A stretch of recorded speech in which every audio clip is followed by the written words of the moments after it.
आज Doubtnut app download करें। Doubtnut पर अपने सभी गणित, रसायन विज्ञान, भौतिक विज्ञान और जीव विज्ञान के डाउट्स का करो सफाया। बस प्रश्न की फोटो खींचो, एक ही प्रश्न को क्रॉप करो और तुरंत वीडियो सोल्यूशन पाओ। अभी डाउनलोड करें। हेलो, प्रश्न इस प्रकार से है कि हमको पूछा गया है कि निम्नलिखित विन्यास के लिए चुंबकत्व की गणना कीजिए। तो हमको विन्यास दे रखे हैं और हमें हर एक के चुंबकत्व की गणना करनी है। तो पहला है D4 उच्च चक्रण अष्टफलकीय, दूसरा है D4 निम्न चक्रण अष्टफलकीय, तीसरा है D5 उच्च चक्रण अष्टफलकीय, फिर है D5 चतुष्फलकीय, फिर है D6 चतुष्फलकीय, फिर है D8 निम्न चक्रण अष्टफलकीय, फिर है D7 चतुष्फलकीय और फिर है D7 उच्च चक्रण अष्टफलकीय।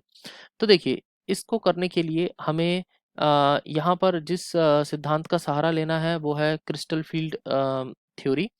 इसमें क्या करना होता है, हमें D4 संरचना का उच्च चक्रण अष्टफलकीय स्थिति में विन्यास निकाल के और इस विन्यास की स्थिति में चुंबकत्व की गणना करनी है। तो जो चुंबकत्व होता है वो निकाला जाता है म्यू से और वो बराबर होता है under root of n into n+2 Bohr magneton, B M कहते हैं इसको, बोहर मैग्नेटॉन, जहाँ पर n जो है वो अयुग्मित इलेक्ट्रॉन है, जो n जो है वो अयुग्मित इलेक्ट्रॉनों की संख्या है। अयुग्मित इलेक्ट्रॉनों की संख्या को हम यहाँ n कहते हैं। और सबसे पहले अष्टफल की हमारी दो संरचना है, एक है अष्टफलकीय। तो अष्टफलकीय में हमारे पास जो स्थिति होती है वो ये होती है कि हमारे 3 ऑर्बिटल जो कि जिनको हम T2G कहते हैं, 3 ऑर्बिटल जो कि हमारे T2G वाले होते हैं, इसको हम कहते हैं T2G।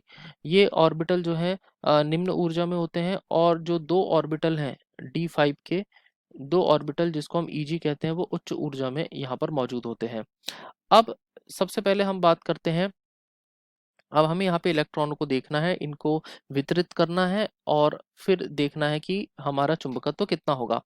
तो जो सबसे पहला हमको दे रखा है उन्होंने वो है D4 उच्च चक्रण अष्टफलकीय। अष्टफलकीय तो उच्च चक्रण अष्टफलकीय में 3 इलेक्ट्रॉन जो है, इसका जो संरचना होती है वो होती है T2G3 और EG1, ये इनकी संरचना होती है, इसका विन्यास होता है D4 का। और D4 का विन्यास कुछ इस तरीके से होगा कि T2G में हमारे पास 3 इलेक्ट्रॉन होंगे, 1 2 3, और EG में जो है हमारे पास 1 इलेक्ट्रॉन होगा।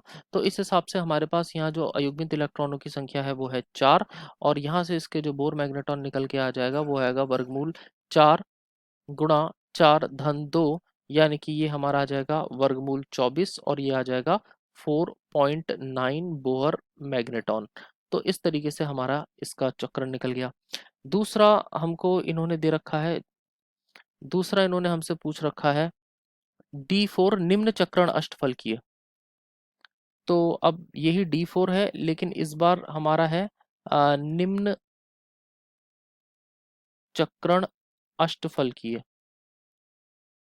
अष्टफलकीय तो D4 निम्न चक्रण अष्टफलकीय में जो हमारे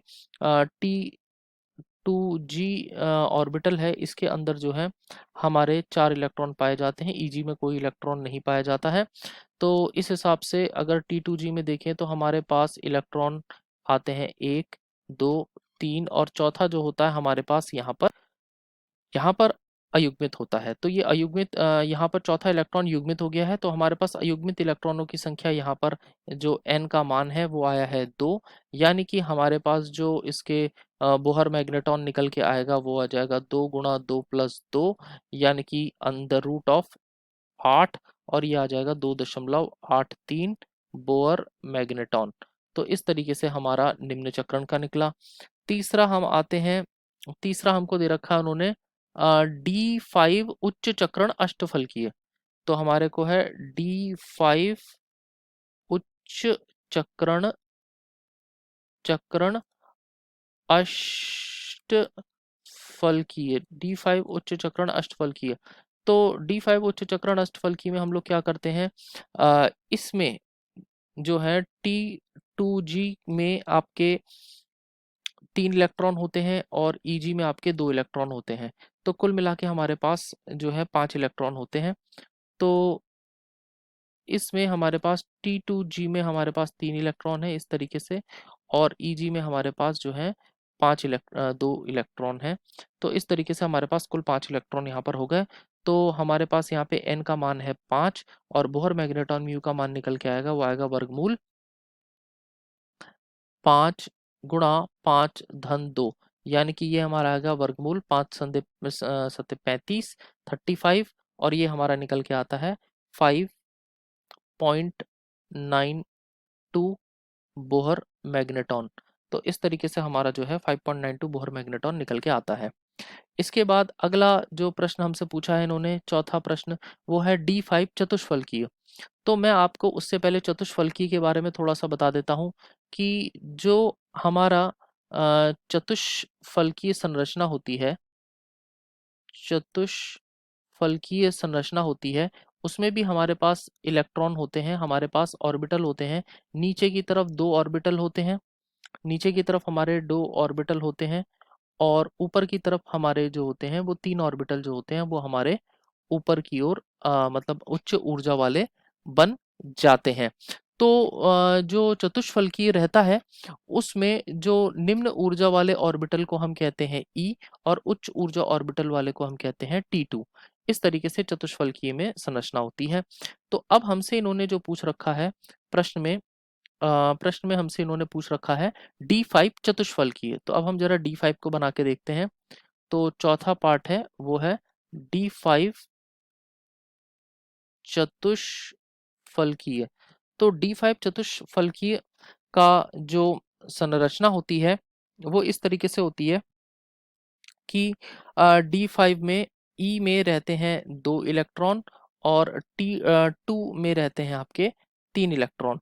तो इस हिसाब से ये हमारे पास D5 में E में जो है हमारे पास आपके 2 इलेक्ट्रॉन रहेंगे ऐसे करके, और T2 है जिसमें 3 ऑर्बिटल होते हैं, उसमें हमारे पास 3 इलेक्ट्रॉन, यानी कुल मिला के 5 इलेक्ट्रॉन है, यानी कि n का मान 5 है।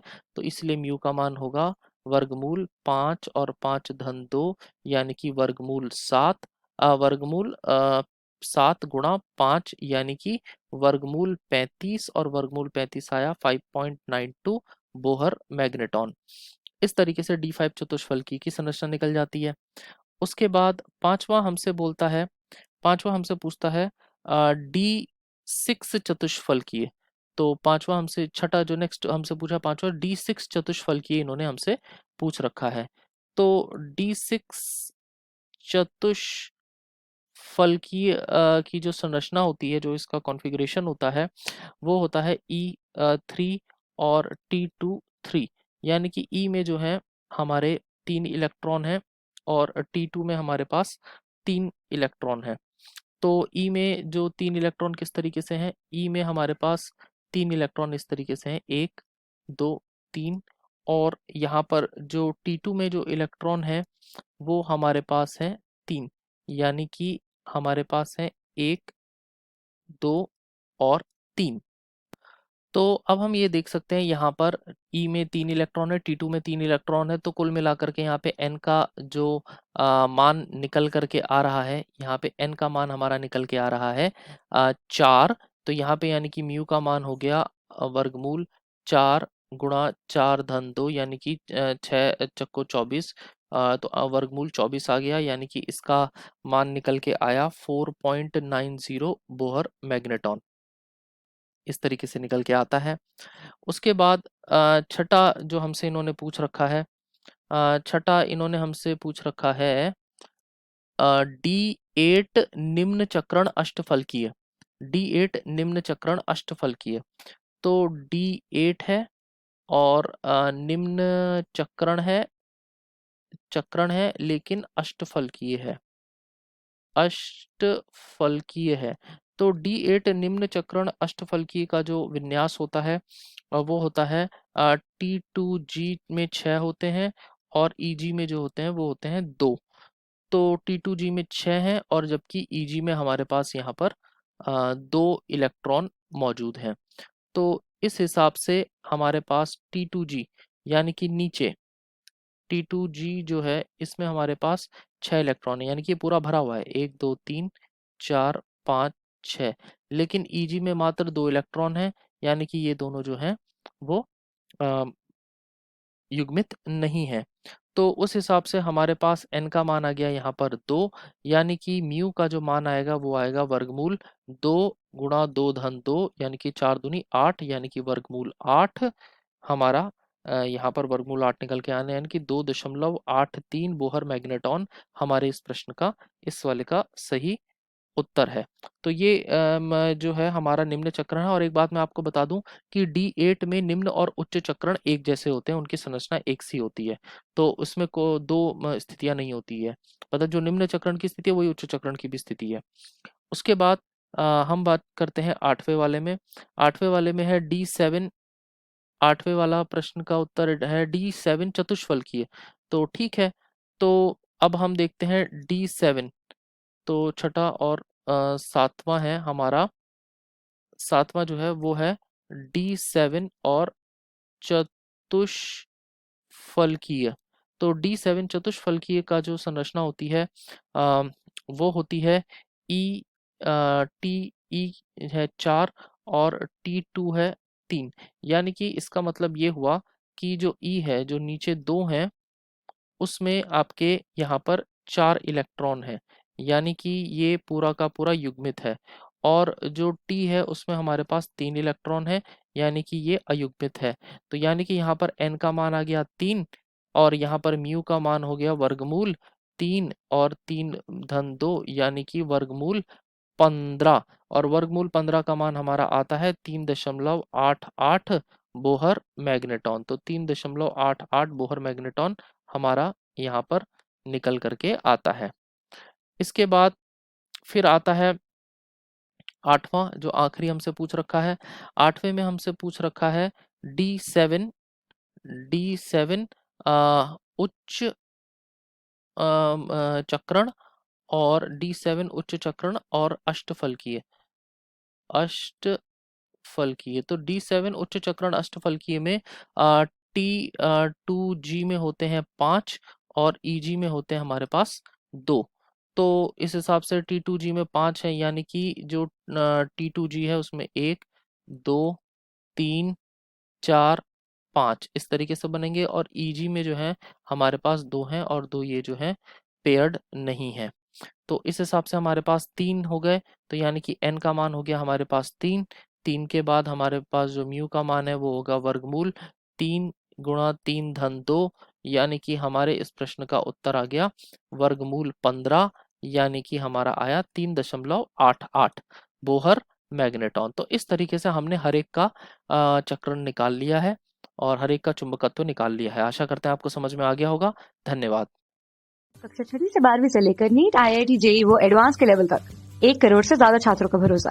आज ही डाउनलोड करें डाउटनेट ऐप या व्हाट्सएप करें अपने सारे डाउट्स 8400 400 400 पर।